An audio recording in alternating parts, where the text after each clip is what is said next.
On behalf of the library and the research folks on campus, I'd like to welcome you again to one of our faculty confidential sessions. I want to say that mostly this is Katie and Shelley's fault, so they they are very happy to put all this together for us, and we're very happy that you both take such an interest in all of this work.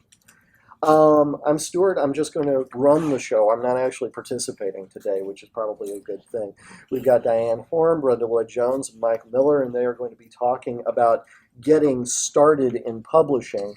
I always do, before we start one of these, I always point out, if you haven't grabbed one of these, this is a list of all the things that are coming up this semester. We've got grant writing for faculty is going to be next. I can't imagine that that's not of value to somebody out there. We've got, after that, is going to be hashtag pro tips, advanced searching for smart people. And then following that, REDCap and Qualtrics on collection of data. Those are all very, I think, very strong topics coming up the rest of this semester.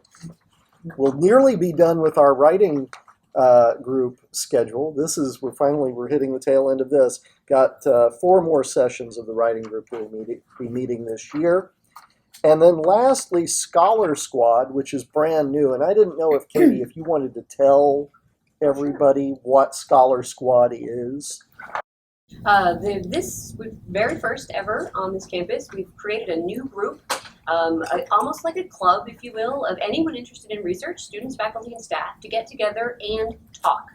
We're creating networks, connections, meeting people, seeing what other people are doing, and socializing across our different disciplines and areas. We had our first meeting earlier this month, and 17 people came. And we've already got a student who immediately got connected with a project because she said, I want to do research. And people pounced on her. It was in a polite, appropriate way. It was good pouncing. It was good pouncing. Not bad pouncing. Yeah, it was good. So please come and invite your students and colleagues. This is going to be on the first Wednesday of every month here in the library conference room. And, please attend. With all of that said, I don't think I've got any more housekeeping or other types of things to do. So, other than we are recording, so. Oh, we are recording for posterity, so. Speak loudly. Yes, ask your questions with authority. And I don't have necessarily a starting question, but I'll start with Diane down at the end. General thoughts on how to get started in publishing. So I think you asked me how I got started or how to start. That's a good place to, yes. So I'm with an academic unit here on campus, the Early Childhood Education Program. So I have been a faculty member since, for a long time. But I would say that I got my start in publishing really back in the 1980s when I was making the transition from graduate school to being a first-year assistant professor. And the very first publications I got resulted from when I was a doc student participating in research groups that involved faculty and other graduate students where I went to graduate school at Virginia Tech. And so kind of one piece of advice I was going to give today, if you are kind of in the student phase of life, the best thing to do, actually this applies to any phase of life, the best thing to do is get yourself with a research group, a team of people who are interested in the same thing as you. And through that process, I really learned the whole phases of getting something published, from generating a research question to how you collect the data, to how you analyze the data, all the way to like looking at the page proofs that you get right before the article appears. So to me, that was the best learning experience I had. And then the other thing I think about at the beginning of my career when I was an assistant professor, even though I was an academic faculty member, I had, in a way, a clinical assignment in that I was the director of the Child Development Laboratory at the University of Rhode Island.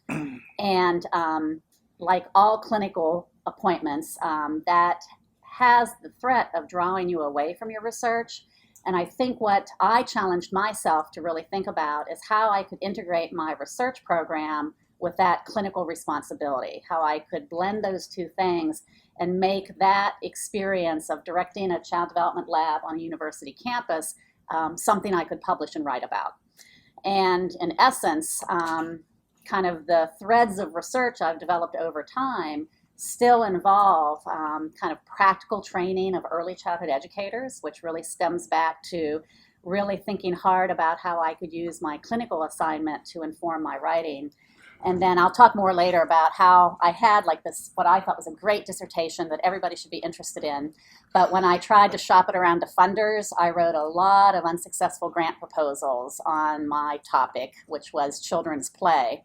Nobody cares about children's play in terms of funders, well, at least back in the 1980s. So I had to massage my interests into something more fundable, because attracting external research money was definitely part of being successful at the University of Rhode Island, and indeed most research-intensive universities, which is where I saw my career going. So I'll stop there. Okay. Brenda, how would you recommend people get started with publishing? Well, I certainly can share how I got started. In my PhD program, doctoral program at TU, one of my practicums required that we conduct a research project. And I was always interested in leadership, and interested in this particular instance, women in leadership in higher education.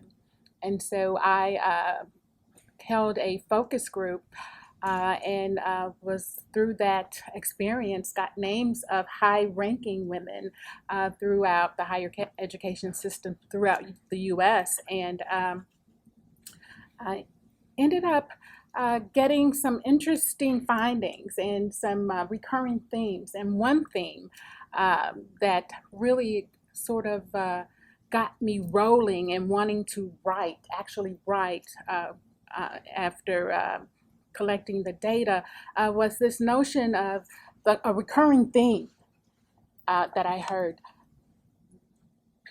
Individuals would say, I said, how could you get this far? You really didn't have a role model. You shared that you didn't have mentors. How could you achieve this high-ranking position? And I heard of the recurring theme. Well, I heard from my parents, or I heard from people in the community, that you could be anything you want to be if you work hard and get a good education. That was a recurring theme. And I later learned that that is a principle of the achievement ideology. I didn't know it was called achievement ideology. And so I began writing after I researched about this phenomenon, achievement ideology. And it is simply a principle that says you can achieve success if you work hard and get a good education, irregardless of your social identities. And critics, of course, they attack that notion, but that got me started. And so that was something new. I didn't see a lot in the literature about that, and it seemed to strike a chord with the publishers, and I was able to submit it to a journal, and I brought the journal that I submitted it to, and it was accepted, a refereed or a peer-reviewed article accepted. So I would say something new. Look for something original if you can. How can you expand on the literature that's there, and how can you close gaps? What excites you and makes you passionate about writing, I think, is the way that I started. And that was my first introduction to actually publishing. Thank you. Michael, how about you? Sure. Well, I echo what I've heard already in terms of, you'll notice that getting started in publishing often is affiliated with an academic program of sort and some training program. But not all training programs are alike. And so if you're in a research-intensive training program like a PhD type program, that is almost a requirement to get engaged in that process. If you're more in clinical training programs, those programs are there to teach clinicians to practice whatever their craft actually is, whether that be medicine or social work or pharmacy. So we will have, this campus is unique in that sense because it has this sort of blend of different programs, and so expectations vary as to what scholarly activity is. And so often, if you look at the definitions of scholarship, you go back to a publication by Boyer, Scholarship Redefined, and it's really our job as academics is to kind of convey to the world what we're learning, the new information that we're learning. If we're in private business, our goal is to, meet the shareholders' needs, make money, so on and so forth. There's not a lot of time for publishing. So it's very dependent on the academic environment to do that. And so as any faculty member, your expectations are to conduct research, to teach, and to provide service activities. Those are the three domains. So the scholarship piece is always really important. So that's why you see getting started often begins at an academic institution or a training program. And so I did the same thing in my master's. I had a bachelor's degree. I practiced pharmacy. I was in the Air Force. And I always had sort of like a natural sense of inquiry about things. Why are they using these drugs for this, or why are they doing that? And this is a long time ago when pharmacists weren't supposed to question the medical profession. And so I went back to graduate school, so I thought I'd get a taste of that. And my master's degree was from the University of Arizona, which is a relatively research-intensive institution. And so those faculty were required to publish. So what they do is recruit graduate students to be engaged in their work, and then subsequently you become either a co-author, or in some cases, if you've got a good mentor and they're giving you the lead on it, you get to run with a project and become a lead author. So I echo what everyone is saying here is, new ideas, generating new information, being part of a collaborative team, and building that through the academic environment and having a culture of that is how I got started. But I liked it. Whenever we published our first pay, I did the first project, and I this is really cool, and your name's out there in print, and you kind of thirst to do some more. And so, hey, if I got one of these papers, I can get another paper, and get another paper. And then that starts to build reputation, so it sort of builds and feeds on itself. But you got to get that first one off the ground. But I will say, the big challenge is we often do projects, they get presented somewhere, and they get put on a shelf. And depending, well, this will be in perpetuity, right, because it's being recorded. But generally speaking, we can dub it if you need. Somebody can do a presentation and say anything they want. Nobody's documenting what I'm saying is peer-reviewed or whatever. It's not. But whenever you publish in the peer-reviewed environment, it's a certain measure of accountability as well. And it also validates the work you're doing. It's sharing information. And that's why it's really, really important to move from just simply doing the project, reporting the results locally or whatever, or even at a national meeting in an oral presentation or a poster, but taking it to the next level. And that validates, because that then does exist in perpetuity. And it helps you then, as we talked about funding, build your reputation. So whenever you go seek funding and say, hey, I've got a track record of peer-reviewed, validated work that's supporting this next idea. So I got started and through the academic environment, and haven't looked back since. And that's why I continually seek the academic environment, because it's a fun aspect of what we do. The last one of these that we did was about developing the research agenda, and then this one's about getting started in publishing. But all three of you, in some way or another, have already alluded to the concept of pipeline and how you have to keep it going. Could you speak to that a little bit more in depth?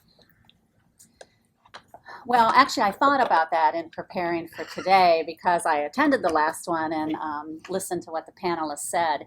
And so I reflected on kind of why I thought it was important in my career to have certain threads or lines of research kind of throughout my career that I contributed to. And to me, the prize at the end of it is contributing knowledge that helps, that fills a void that I'm passionate about. I care about children growing up in poverty and their access to high quality early childhood education. That's something I really care about. I think about that every day.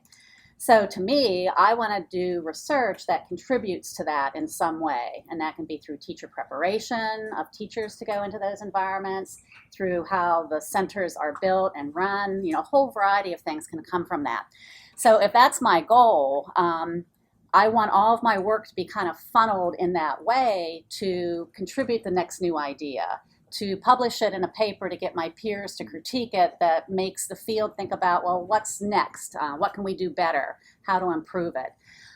So it's, I guess my altruistic goal is to contribute usable information that will help more poor children get access to high quality early childhood. But in terms of my career goal, it is kind of honing my focus so that when people think about infants and toddlers and high quality care, I want them to think about my research group at the University of Oklahoma at Tulsa, that we do that type of work, and we're the place people turn if they want a policy brief written, something like that. So it kind of goes hand in glove, like your altruistic goal to contribute to the knowledge base, but also how you see your career developing, and then how you help the careers of your graduate students and younger associates kind of funnel in that same way. I think I'll stop there. Yes, that's very useful in terms of thinking about your work. I agree with the notion of your lines of inquiry jiving or intersecting, and while I am very interested in examining social identities and particularly how they impact access to and attainment of leadership positions, particularly in academia.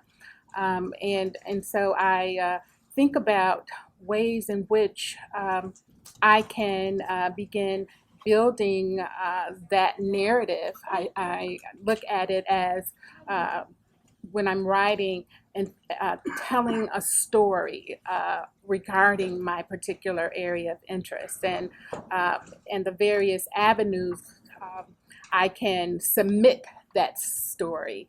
And so sort of thinking about how to begin.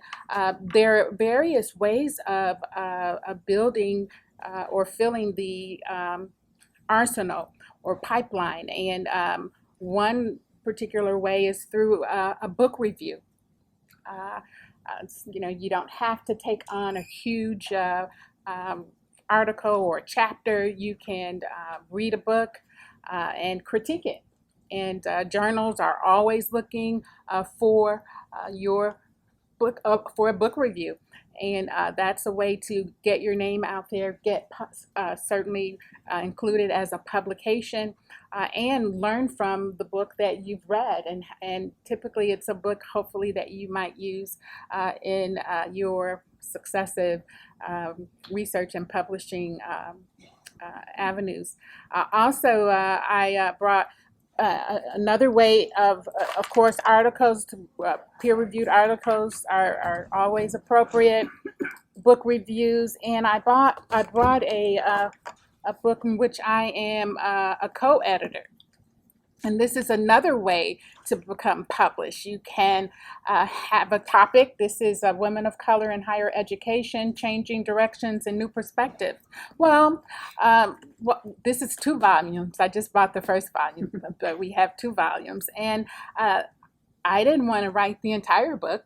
Number one, I wanted to keep the pipeline filled in other areas, and I wanted to learn from my colleagues. They are brilliant. They have experiences and certainly research.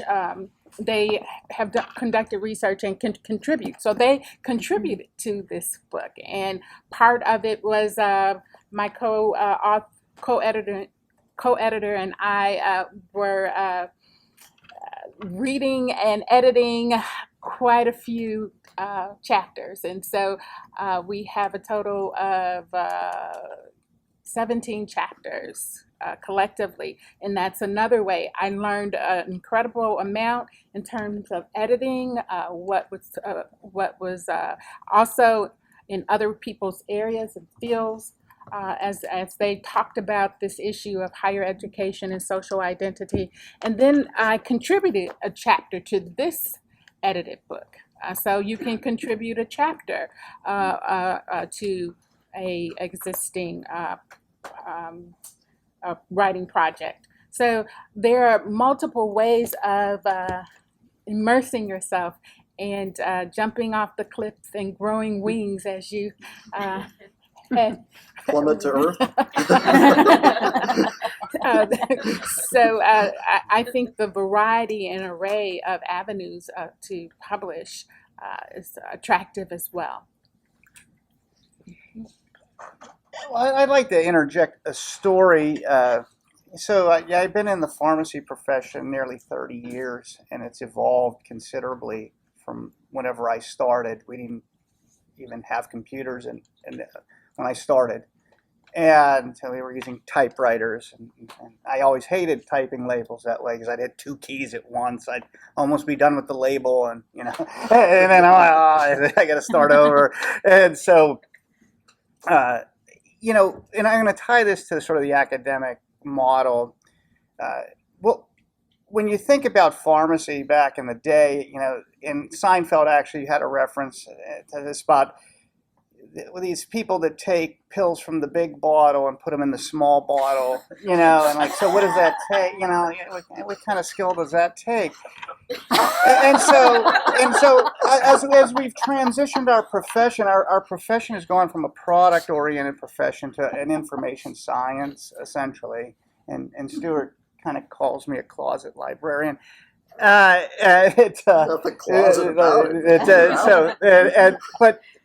And so my colleagues in academia, as we transitioned, they would always complain and say, "Oh, I can't get look. We're sending these students out to these practice sites, and all they're doing is, these technical things, taking pills from a big bottle and putting them in a small bottle, and they're trying to get them to educate patients and talk to people and do all these other social skills.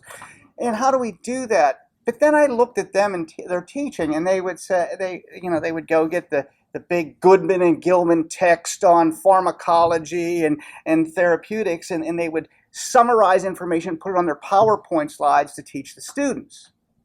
So I used to say to them, "Well, you're complaining about these pharmacists out in practice taking pills from a big bottle and putting them in a small bottle. Are you just not taking information from the big book and putting it in a small book?" I said, "What's so different about that?"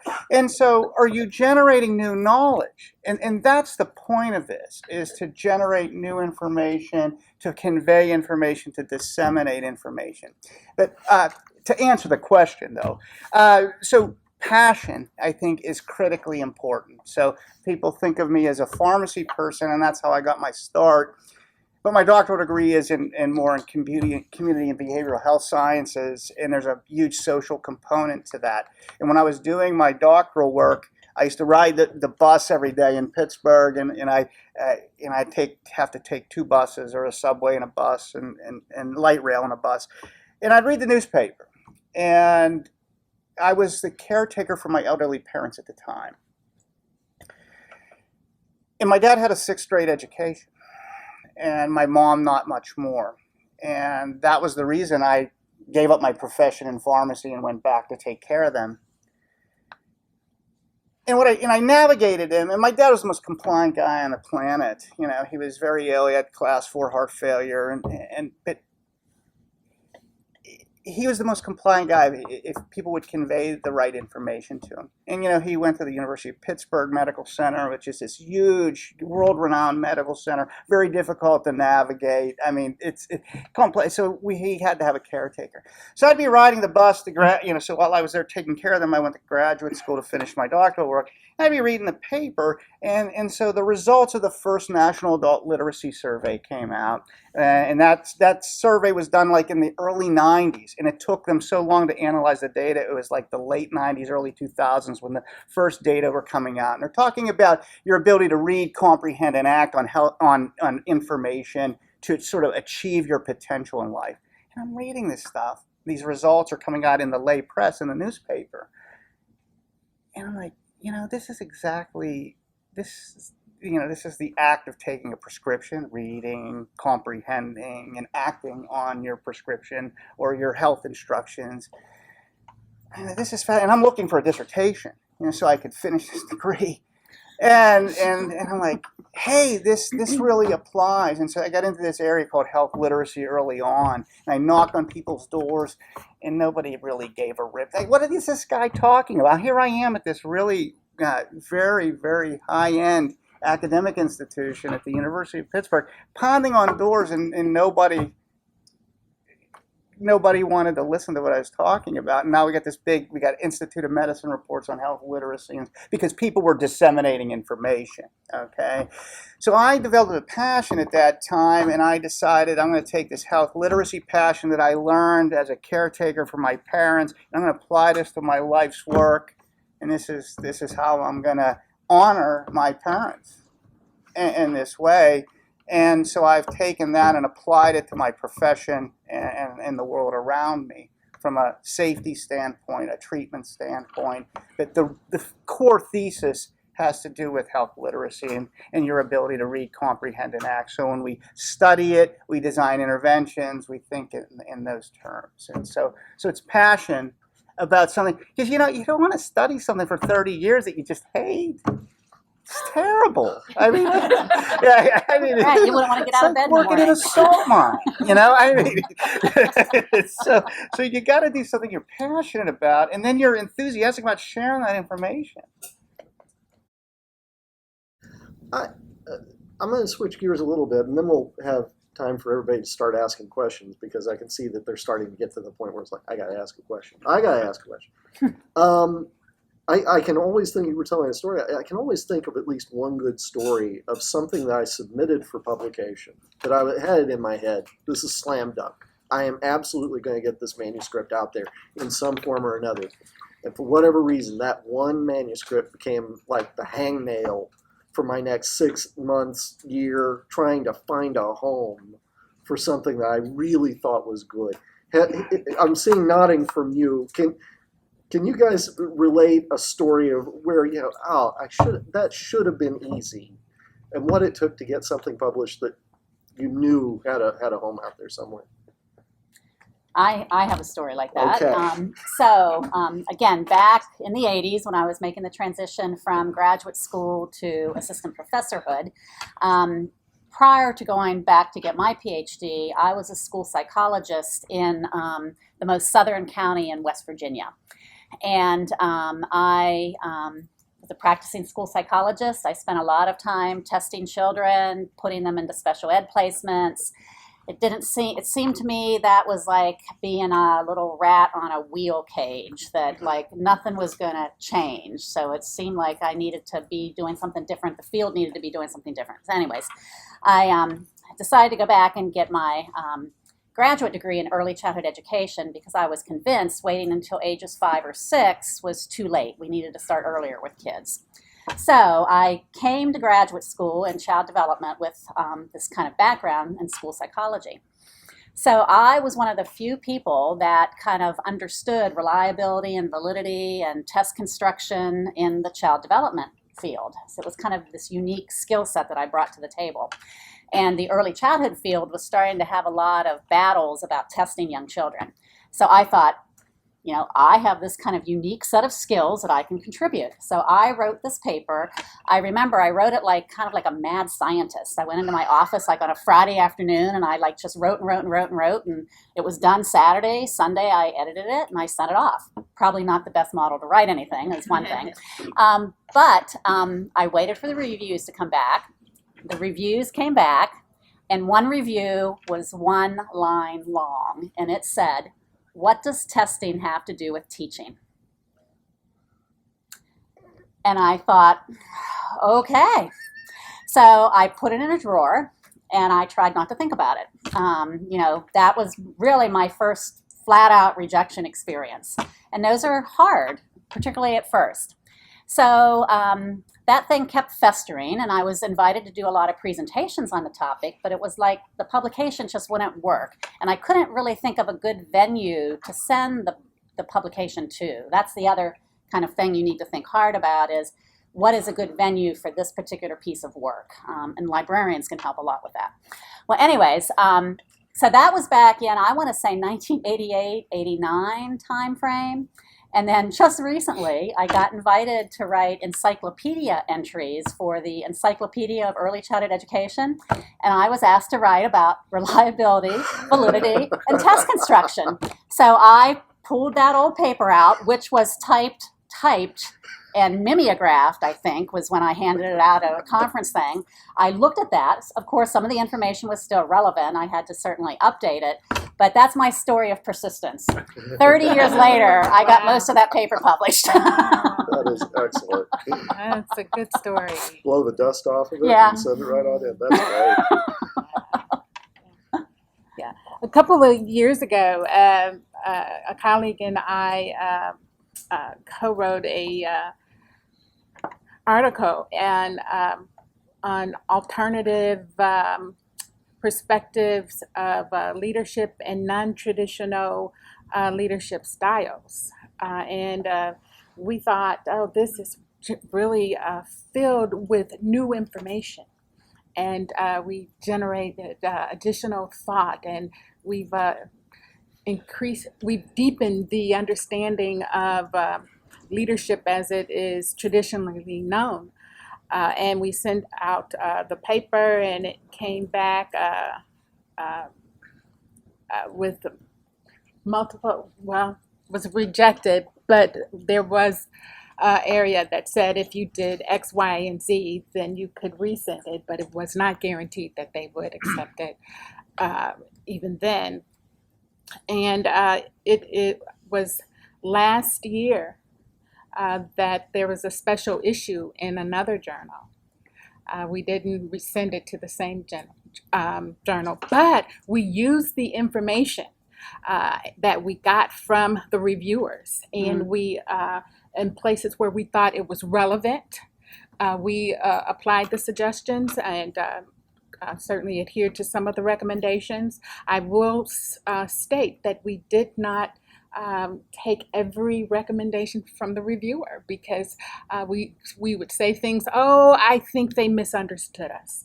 Oh, they are not clear about epistemologies and the place of how leadership is known in various contexts. So we rationalized ways of not answering or revisiting particular areas of the paper. And we were accepted. We had no additional work to do on that chapter or article. And it taught me that you may not need to go to the same, maybe a different home is best for that particular manuscript, and that not to give up and to look at other places. And so that's what we did, and we were successful.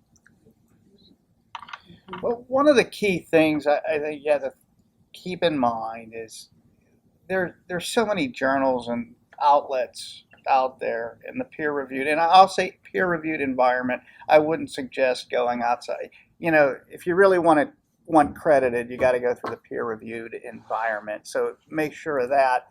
But there's this world out there of so many options and outlets. So don't get discouraged if you get rejected, because there's a home for every paper, whether it's a good home or not. That's different. But we're talking about papers here, not people.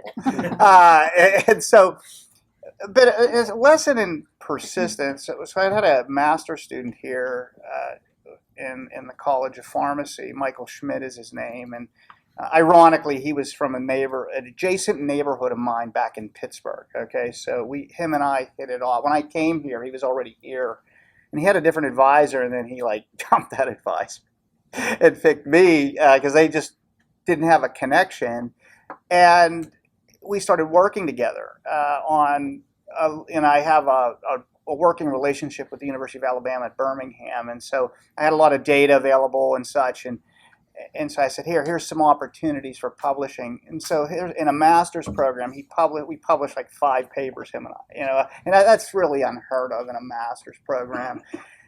And so one of his key papers, though, I remember we used to, we would have the title, like the name of the file, right? And we would put like _1, _2 for the version we were on. And so we were like on version like 42 or something, and so then like he renumbered, he started over again, and we were in like, then we were like at version 13, and I kept saying, well, see, we're only on version 13. He's like, well, but there was 42 versions prior to this, and so I mean, and he did some fabulous stuff. But the thing is, and we've got all these papers published, but it's that whole idea of doing and then thinking about it, redoing, thinking about it. Diane kind of mentioned this, like she wrote the paper on Friday, fooled around with it a little bit on Saturday, and then edited it on Sunday and sent it off. Right. And often that doesn't work because there's some missed opportunity in there. But there's something. But the other piece, as a reviewer and editor and so on, and I've served as a guest editor on journals, and so it's providing constructive feedback. And most people are trying to provide constructive feedback, and you got to understand the perspective that they're coming from. And if you're not, you've written 3,000 words here and tried to convey what you're trying to convey, and if they're not getting it, then it's likely that there's other people that are not getting it, okay? So they're trying to help you. Now, there's some snarky people out there that are going to say stupid things. But, I mean, yeah, but the reality is most people are trying to genuinely enhance the value and quality of your paper. And nothing's worse, sort of like as someone that's a reviewer or I guess the editor, whenever an author chooses to ignore or like and doesn't have a good reason for. I mean, it's one thing if you say, well, I don't necessarily agree with this comment, this was a misunderstanding and this is what was meant here and so on, or we attest to this and there's a reference for it or whatever. However, if you don't address those things, then in some cases you got to question, well, do you really want to make it better? And it's important to kind of see the other point of view, okay? So don't get discouraged by that. It's just feedback. And like we kind of, some of those versions on Michael's paper, those were simple revisions that we tweaked here and there. But the point is that it's an ongoing process. And even when that paper gets published, there's some things that I have out in print and I'm like, did we say that? Knowing what I know now compared to 20 years ago when I published my first paper, or 23 years ago when I published my first paper, it's like, I wouldn't have said that. Why did I say that? It's kind of, and I used to use these with my students on some of the survey research stuff that we publish. I go, see, tell me what mistakes I made. Here's a series of survey papers that we published. And tell me if we got better in doing surveys over time. Because, you look at the first one, you're like, oh my goodness, what did he do? It's published. And so keep that in mind. It's just an ongoing, and you'll never reach perfection. Yeah. On the flip side of that, however, I'm sure you've you picked up something and read it, and you have said to yourself, "Oh, this is pretty good. Oh, this sounds really good. Who wrote this? Oh, me." I was ahead of my time. I'm sure you've had that experience. This is some good stuff. Yeah, that's very, very true. And there are a couple of things early on I have been very proud of that I published. Yeah. Like, man, we were kind of absolutely thought leaders. Mm-hmm. And, a good example, okay, my dissertation, okay. So we published this thing, and I sent it to this prominent journal. And what happened was these people that were in the know had a paper similar to this, and it was under review at the same time. And so they chose to accept that other paper, but reject our paper. So I did an end around to another journal, and we got it out there in print before they did. And we beat them, and they had to cite our work. It's I'm gonna say touche, you know. Not Brian. Can you tell that it's a competitive process? Very competitive. We rise above this kind of pettiness thing. I do want to be cognizant of. I want to make certain we have an opportunity here for anybody out in the floor to ask questions. If anybody has any questions, yes.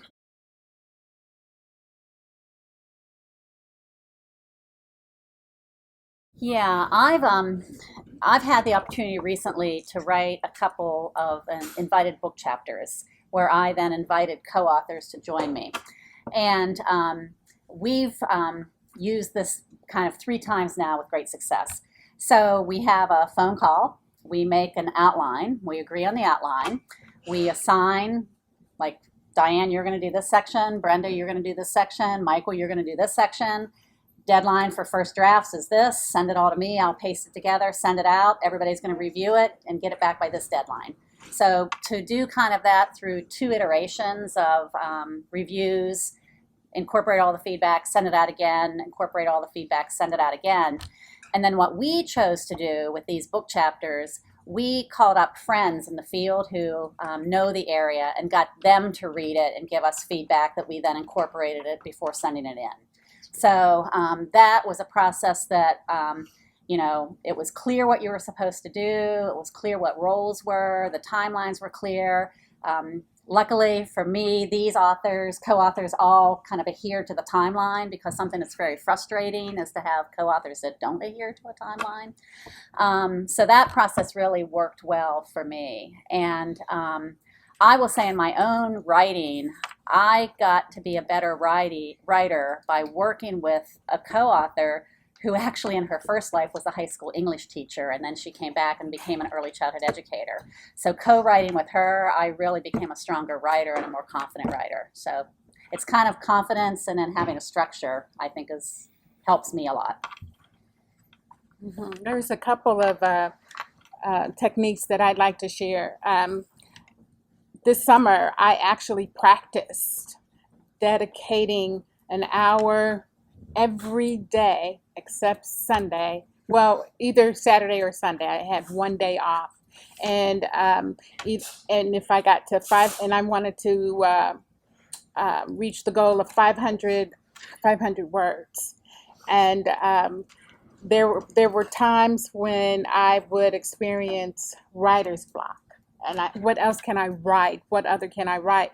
And I began this technique that I learned about from a colleague of free writing.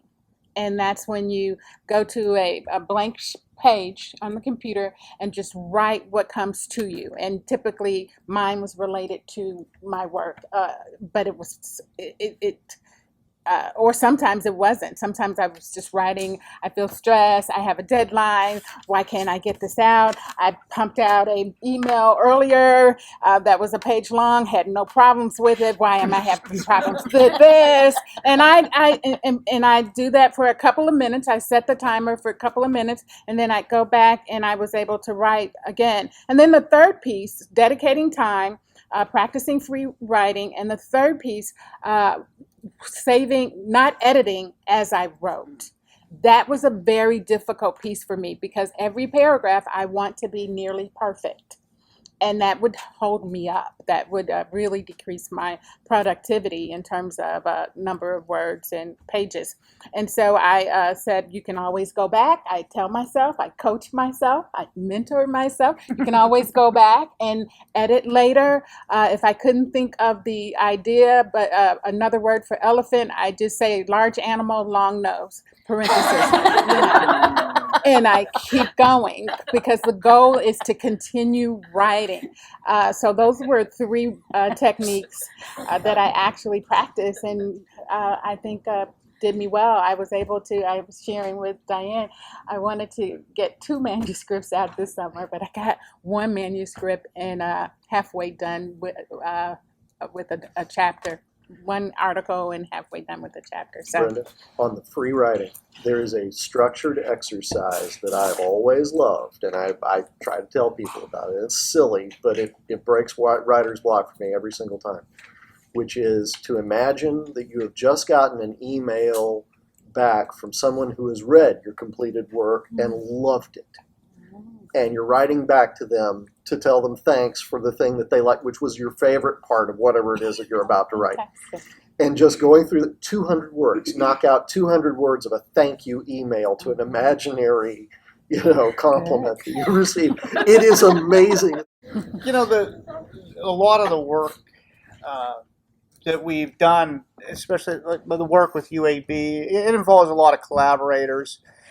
And I think one of the key things is to make sure that everybody knows their roles and what the expectations are and what the requirements are for authorship. And journals actually make you attest to that. Mm-hmm. Many journals do now, to say that you actually had contribution to this work, and there's just not an expectation of authorship. Also, order of authorship is important, and that stuff should be set up, somewhat up front, so everybody's on the same page.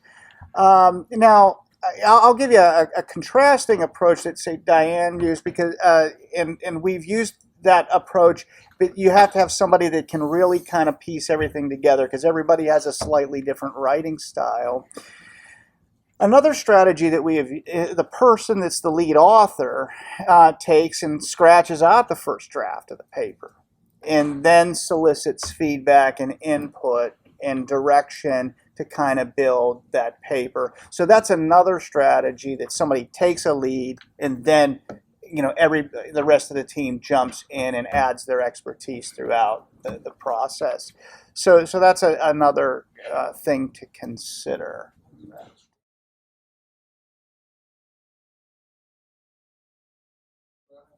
So what they would just simply, here, we have our page, this is what we've agreed to write on, this is the topic of interest, the research question, this is what we've done. And so they lay out the entire paper and draft what they can, and then share it with the team.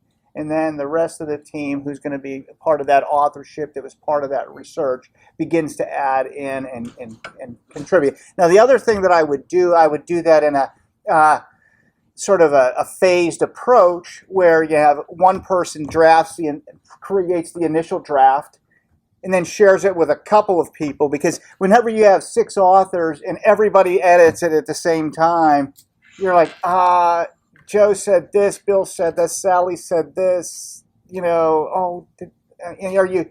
And so if you can do it sort of in an incremental way, it's easier to manage the feedback. So that's another thing to think about. I mean, there's not a right or wrong. It's just, what you fall into and what your team dynamics are and how. I can see that, especially working if it's your first time working with, because what you're describing sounds like these are people that you've got some consistency with already. Yeah. You know your team pretty well, but if it's your first shot at working with a group, having the lead author take more of a hands-on approach probably eliminates a lot of inconsistency of language, a lot of, makes certain that there's, I want to say, greater consistency throughout the piece. Yeah, I was thinking back to earlier in my career, I had a faculty colleague, and he and I wrote a number of articles very smoothly and easily together. And it was, he was more senior than me, and for a typical peer-reviewed journal article in my area, he would write the intro and the discussion. So he was kind of the big idea person, and I was the method, statistics, procedure, middle of the thing. And so we would just, we outlined 5 different articles that we could get out of this body of research that we had worked on collaboratively. And then we just kind of used that template. But that was kind of where we had more structured roles. Like I said, he was, at that stage, as a young person in my career, I had a hard time thinking about the big body of literature and what this contributed. to him that was second nature, but he couldn't do my part. So it's kind of finding a partner that loves the same thing you love, but you have different skill sets to contribute. That works really well too. Also, is like, how fast do you want to get this done? If you're intent on getting a paper out, and you know you've got all these people, and I don't care sometimes if I'm the third author, you know, I jump in there and say, like, I want this thing out and published, you know, and so because people will drag their feet, you know, it's just human nature, and so I would encourage, if you really feel, and so keep a number of things in the pipeline so you're not really depending on one article. That's the other thing, you know, and not just have one article and you're, I hope this gets published. No, if you got 500 or 600 review, then they're generally in different phases. So. Are there any other questions, thoughts to share? I think this has been an excellent panel. I want to thank all three of our panelists for coming here today. So You said that for the last panel. I did. Yeah. Come on. I'm very. Come up with some new material. We're excellent in another way. Yeah, so,